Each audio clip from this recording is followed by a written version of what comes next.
when you take a cup of tea or a cup of coffee, you know that basically what you're getting is a shot of caffeine with a bit of water around it and some milk. In the case of an energy drink, there's all sorts of other stuff in it.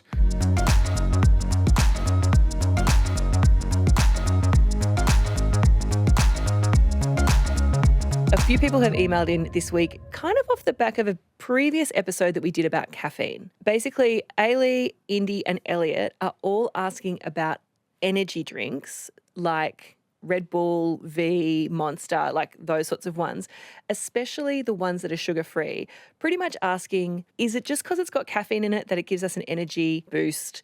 Is there anything in it that we should be worried about? Basically, are they good for you? Are they bad for you? Should we be avoiding them? Very good question, which we're about to answer.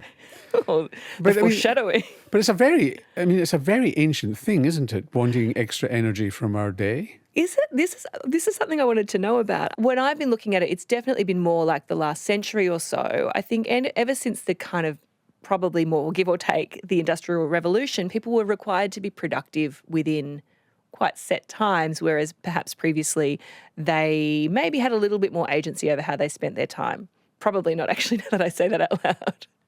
But you reckon it's more ancient than that? I think so. I mean, people chew coca leaves and reputedly, I mean, you get addicted to it, but that's for a perception of extra energy. Chewing betel nuts, which is not very good because they're carcinogenic, but chewing betel nuts.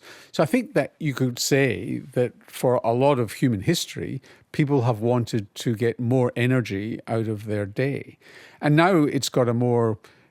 obviously it's hugely commercial, but there's this sense that you could improve the quality of your exercise or your sports performance or your tennis game if indeed you take either an energy drink or energy shots. Right. And so when I was looking at the history of energy drinks as a thing, where I came to was obviously tea, coffee, caffeine in particular. We know a lot about it and we have talked about it a lot before, so I don't want to go over that ground too much. But what I was really interested to see was sort of around from about 1900 onwards, different things that claim to be sources of energy, especially when we've talked in our breakfast cereals episode, this is a while ago now, it was one of the first episodes we did, about the fact that the Kellogg brothers and other people who sort of were pioneers of breakfast foods were very anti-caffeine for reasons that are very worth going back and listening to again, because it has to do with masturbation. But anyway, like, if not caffeine, then what? And a lot of them were proponents of malt, which I don't actually even really know what malt is. It's sort of something you do to a grain to make it taste tastier. Yeah, it's a process. It's processed grains to remove sugars that are there. So there's a little bit of sucrose, a little bit of fructose, and there's maltose, and it's a mixture of sugars. Fairly simple sugars, not terribly complex. So the fact that it comes from grain, don't delude yourself that malt or malty sugars are healthy or healthier than sucrose and fructose. They're just simple sugars. But that's the point, right? That it is a simple carbohydrate that is giving you a quicker burst of energy than you would be getting if you ate a slice of bread. Yeah. So if you go back to times where you might have been carbohydrate deficient, where you might have been particularly malnourished, and your glycogen depleted, and glycogen is the carbohydrate you store in your liver for immediate energy production. If you were to take simple sugars, you would revitalize your energy levels. In the old days, when I used to go climbing in Scotland, we used to take something called Kendal mint cake with us. And I've seen, it's just like a slab of sugar, isn't it? It's a slab of mint-flavoured sugar. And you would be halfway up the mountain and you'd start to feel really terrible. Your muscles were aching. You just felt awful is the best description of it.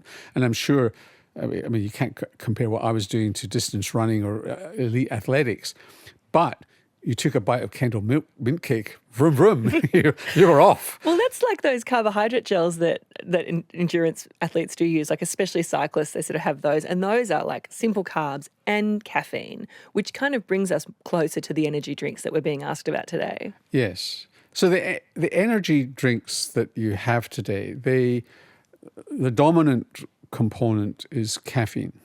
It can come from guarana, which is a very concentrated source of caffeine. Do you want to know I always feel like, so I do have a little bit more history for you. I feel like with these sorts of things, we just assume it's going to be America, right? Like, oh yeah, America, that's where these things came from. The kind of OG energy drink as we kind of think of them today came from, well, depending on what your definition is, Japan had one that was sort of marketed as an energy booster for businessmen, which I love because that's really what most of us are trying to do, is just like get through our desk jobs with some energy. And then the And big if one, you've been on a train in Tokyo in the early evening, you will see people asleep in the train. So the desire for high energy is particularly Yeah. focused there. Yeah. So Japanese businessmen, and then also what we think of as Red Bull today, I know that we're probably not meant to say brand names because it's the ABC, was actually inspired by a Thai energy drink that was then reformulated to be more palatable in a Western market, but really was that like high intensity caffeine and other things in a form that wasn't tea or coffee. That's right. And so people have taken that further, and there's a bit of, and just, as you say, there's a bit of history to what's in these drinks. If you look at what's on the label, which may or may not correspond to what's in the bottle, depending on where you buy your energy drink, taurine is a dominant part of it in almost every energy drink. So anyone who knows their horoscope or Latin or Greek knows that taurine has something to do with cows. It is named after Taurus, the Latin for bull, because it was first isolated from ox bile. So that's why it's Charmant. called that. But I don't think they make it from ox bile anymore. I actually don't even, it's an amino acid. Like, Yeah. what does that even do or mean? So amino acids are usually there to build proteins, and you've essential amino acids which you require from food and non-essential amino acids, and taurine sits somewhere in between the two, and we actually make our own taurine in our bodies. Interestingly, taurine goes up after exercise. So if you measure taurine levels in the body, they are higher after exercise. At least the products of the metabolic products of taurine are.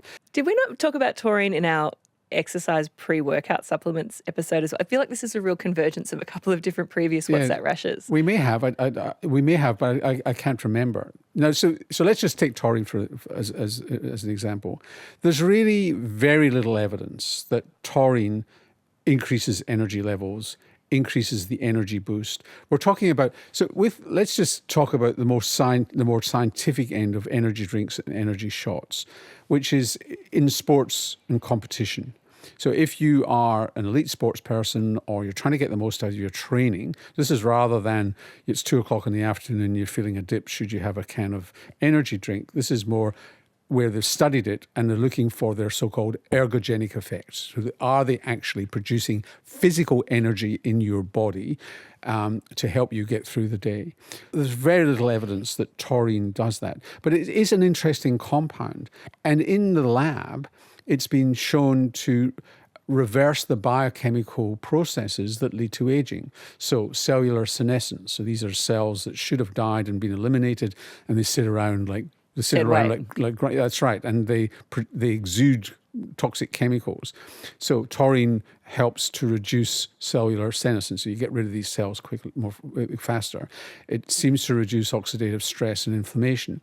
And experimental animals seem to live longer when they're given taurine supplements. And taurine is one of these chemicals in the body that declines as we age. And people are saying, well, maybe this should be a supplement as an anti-aging supplement, but there have been no randomized trials that I can find anyway of taurine. But coming back to our point here is that it doesn't seem to enhance the energy effects of an energy drink. And then you've got But it's in the energy drinks and they use it as a selling point that it's in there. Absolutely. And then there are all the B vitamins. To cut a long story short, there's no evidence that for any of the B vitamins that they have an ergogenic effect. In other words, they have any effect on energy levels.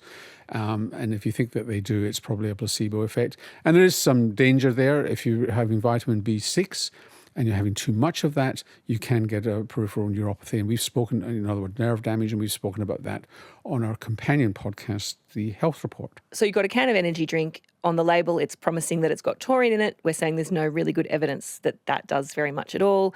It's got B vitamins in it. We're saying that there's not great evidence that's going to do much to your energy levels either. I mean, caffeine, and then some of these have sugar in them, but some of them don't. Yeah.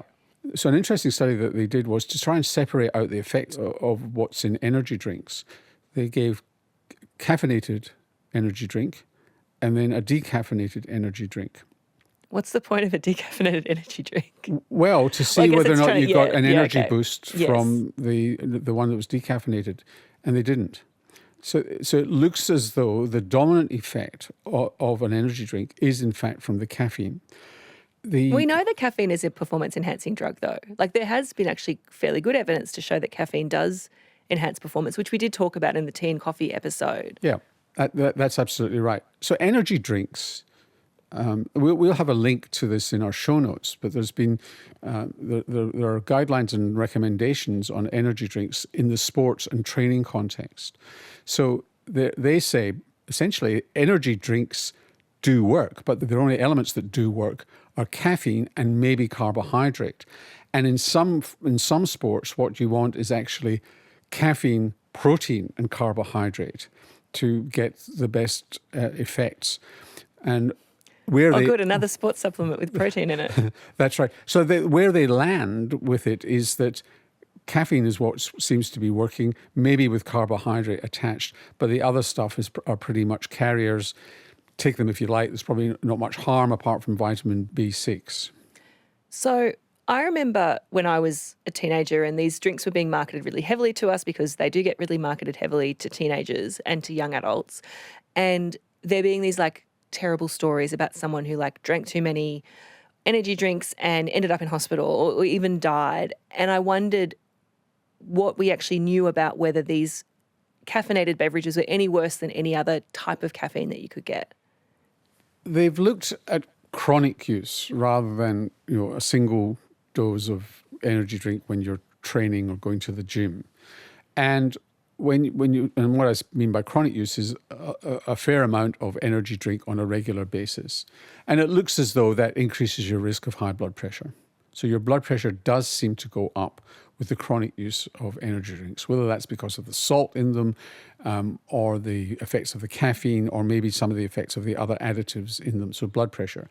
Caffeine itself in high doses can cause abnormal heart rhythms. So there have been several reports of atrial fibrillation, which is where the top part of your heart flutters and you don't get effective electrical conductivity to the bottom of your heart, and you get an irregular heartbeat, and it can cause clots in the heart and strokes. And sudden death has also been associated with that. But remember, we're talking about exercise being associated with it. So some of these things would have occurred anyway, it may not be related to the energy drink itself. But we do know that heavy use is not ideal, because it's much more than just a cup of coffee. It's not really. Like, I had a look. Some of these drinks, they have like maybe, I mean, we have strong coffee in Australia. If you're having a triple shot, flat white or something like that, it's not really that much difference to a can of even the high caffeine energy drinks. In my defence, because you're now having a go at me indirectly, although I'm not paranoid. No, I'm having a triple shot flat white. I'm talking to myself. Yeah, well, that's about 180 milligrams, maybe 200 milligrams, which is a lot, and I'm on 4 shots a day. So, we would stand corrected on that. But I guess what I would like to know in that particular space, though, is that are they particularly dangerous for young people? Because that was certainly a message that I've heard before. The recommendations in this paper is that you've got to be very careful with children and adolescents taking these energy drinks, particularly if they're training in the school sport, rugby, soccer, netball, or what have you. You've got to be very careful. People with coronary heart disease have got to be very careful as well. And the other question that we had there was, what about sugar-free? I mean, there is a risk if you're not taking this in the training context and you're taking it almost in a recreational context, and there's sugars in there, you could put on weight and you could increase your risk of dental caries. And therefore, sugar-free does reduce that risk. But if you're taking it in the context of training, you probably do want some carbs in there too.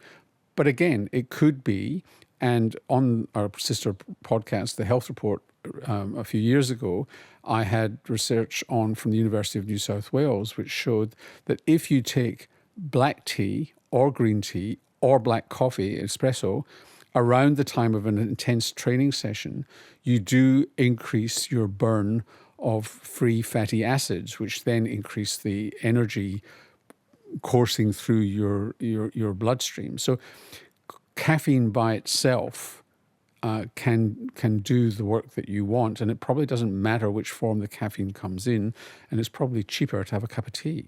Well, this was the question I was going to ask. Is an artificial energy drink, in inverted commas, that much worse for you, or is tea or coffee that much better for you? Like, if you don't like tea or coffee, is it okay to have an energy drink instead? This paper would suggest it's fine. Just don't take it in excess, because when you take a cup of tea or a cup of coffee, you know that basically what you're getting is a shot of caffeine with a bit of water around it and some milk. In the case of an energy drink, there's all sorts of other stuff in it, and most of which is pretty harmless, apart from vitamin B6. But you don't want to be taking a lot of it frequently. There's no evidence that a shot of coffee a day or 4 shots of coffee a day raises your blood pressure or increases your risk of coronary heart disease. In fact, some people would say it's the reverse. That sounds like someone who drinks 4 shots of coffee a day would say. Well, there is the issue of what goes along with the coffee bean in the coffee itself, and that there may well be other cofactors in the coffee which are protective. That's what keeps me going with my 4 shots a day. So, maybe you don't like caffeine for whatever reason. What other energy boosters are available to us? Don't say exercise. Well, that's pretty much all I've got to give you on this one. If you've been overdoing it on carb restriction and you're feeling fatigued, carb boosting, and particularly low glycemic index carbs over a period of time through the Mediterranean diet? and other similar diets. And if you are acutely feeling fatigue and you're doing exercise and you've been carb restricting, then you could have simple sugars as well. You could have a spoonful of sugar in your 4-shot coffee. So exercise, good. Also exercise plus a sensible diet by the sounds of things. Getting a good night's sleep, I guess. Yeah. Napping at your desk, a la Dr. Norman Swan. Yeah, I'm just ready to go. I can climb any mountain after my afternoon nap. Well, thank you so much to Indy, Elliot and Ailey for sending in your questions. You can always send your questions into thatrash@abc.net.au. Which is also where you can send your feedback. And we get fabulous feedback here on What's That Rash. Well, so, okay, some context here for people if you haven't been a devotee of What's That Rash, which if you haven't been, like, what are you doing with your life? So a couple of months ago, Norman, you and I started a segment called the N=1, where basically people who have done questionable scientific experiments on just themselves, they are the one, the N as in the number of participants in the study equals 1. And the kind of crazy things that people came up with. We encouraged people to send their examples in, and they did, and they were wonderful. Anyway, this week, someone has sent in a published research paper of an N=1. Yeah. Ian has sent us this about a scientist who treated her own cancer with viruses she grew in the lab. I don't think we need to say this, but I'm going to say it anyway. Kids, don't try this at home. No. So do you want to talk us through this study? Yeah, this is called oncolytic virotherapy, and it's a growing field. It goes back quite a long way, actually.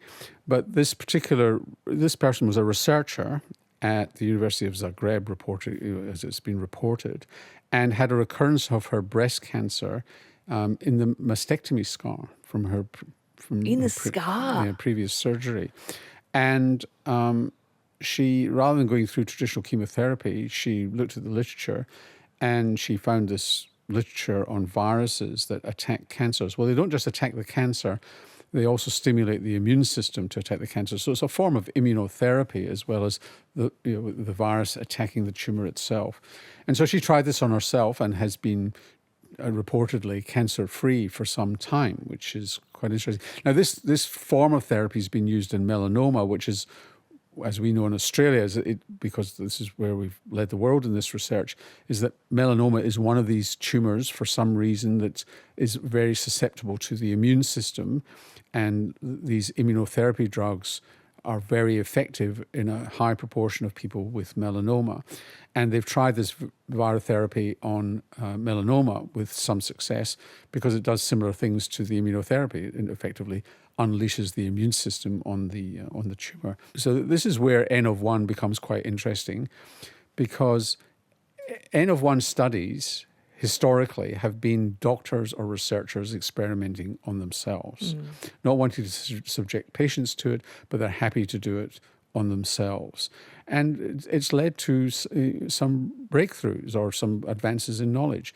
And we're currently living through one of those experiments in Australia at the moment with Professor Richard Scolyer, who's having not just immunotherapy, it's a whole package of treatments for what hitherto has been an incurable form of brain cancer, glioblastoma multiforme. Yeah, that is like elite level N of 1. And so if you have any N of 1 stories, big or small, that you want to share with us, you can always send them to us at thatrash@abc.net.au. But that is all we have time for. Thank you so much for watching us here again on YouTube today. If you want to see more What's That Rash in your feed, make sure you're subscribed to this channel.